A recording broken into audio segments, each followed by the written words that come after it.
For this video, we're going to talk about the CJ series of aircraft, the 525, that's the manufacturer's designation for the CJ line. So the CJ line came about in 1994 when Textron came out, or back then it was Cessna, came out with a new model of aircraft. It's my understanding that they actually manufactured that CJ not to make it a better airplane, but to make it easier to manufacture. Streamline the process, fewer parts, make it quicker to manufacture than the old, what we refer to as the legacy citations, which were the 501s, 500s, 501s, 550s, and 560s and so forth. What actually happened is they made an airplane that was a better airplane, lower maintenance costs, easier to maintain, maintenance facilities, including Stevens Aerospace, love working on the 525s. They are a simple, economical airplane to... predictable plane. Yeah, and if they do your mission, they are very hard to beat. A CJ or CJ1 isn't going to go as far as a King Air, King Air 200 or 350, nor is it going to carry as many people. But it's going to do it for something in, close to the same operating cost, and it's a jet. You're flying higher, you're flying above weather, you're flying faster. So it's really for anyone that's looking for transportation, especially in that 1,000 nautical mile less or something. It's an airplane that should be considered. From a pre-purchase standpoint, the airplane is very simple. There are some things that you need to look for, and there's even more variance in how the airplanes have been maintained. A lot of really good options for King Air maintenance all across the country, including Stevens. Much more limited in that 525 series. So you've got Textron, the manufacturer, that maintains them. You've got Stevens and a couple others that are, that tier, and then a few small shops around. But so you run the risk on the CJ series of really hurting the pedigree if you start taking it to shops that don't have the name of Textron or Stevens or Westar, some of the other facilities. So from a pre-purchase standpoint on a CJ, the engines are typically going to be on the Williams engine program, which is TAP. Two levels: TAP Elite and TAP Blue. TAP Blue covers corrosion. Williams is on a drive to convert all those airplanes to TAP Blue, so I think that's probably happening by now.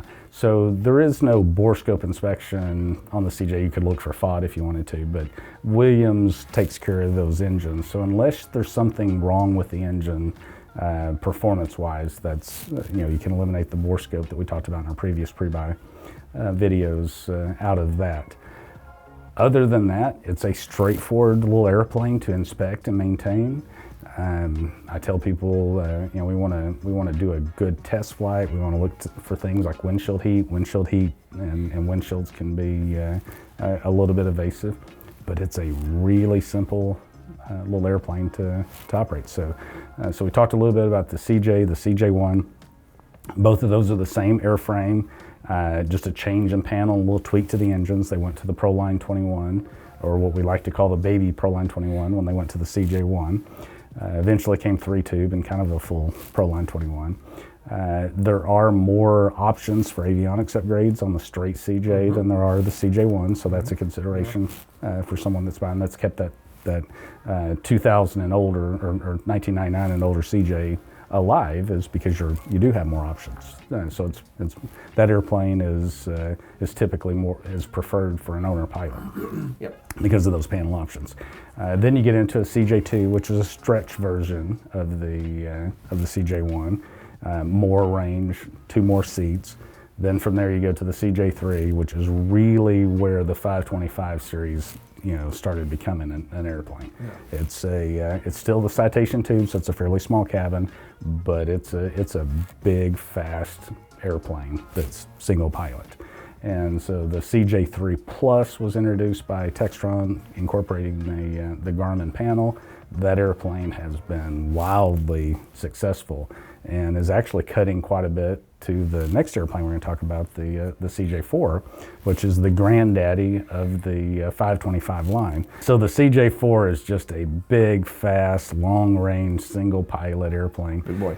Though it's important to note, when we start getting into CJ3s and CJ4s, they're typically not single-pilot flown. Most people are using two pilots at that standpoint.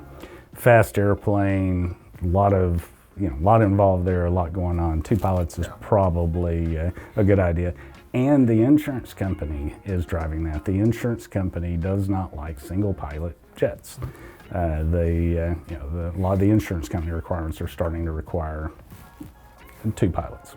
So if you're considering a jet, a light jet, the CJ series is definitely at the top of the list to look at, whether it's a 90s vintage straight CJ all the way up to 2023 CJ3 Plus or CJ4.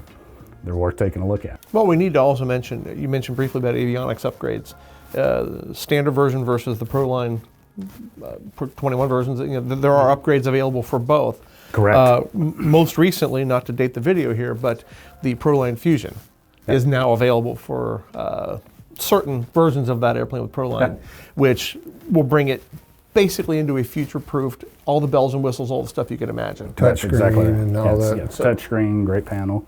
And in addition to that, you see a lot of Fusion on CJ3s and CJ4s, upgraded Fusion, because the value of the airplane. That's an expensive upgrade, so the value of the airplane makes sense. And the lower ones just became available just recently. But but you're right on the CJ1 and the CJ2. There's good panel installs that incorporate Garmin's into that panel. So you can have your Garmin 750, 650 that you're used to. Start off with the center stack, work your way to the other side. Lots available. Yeah.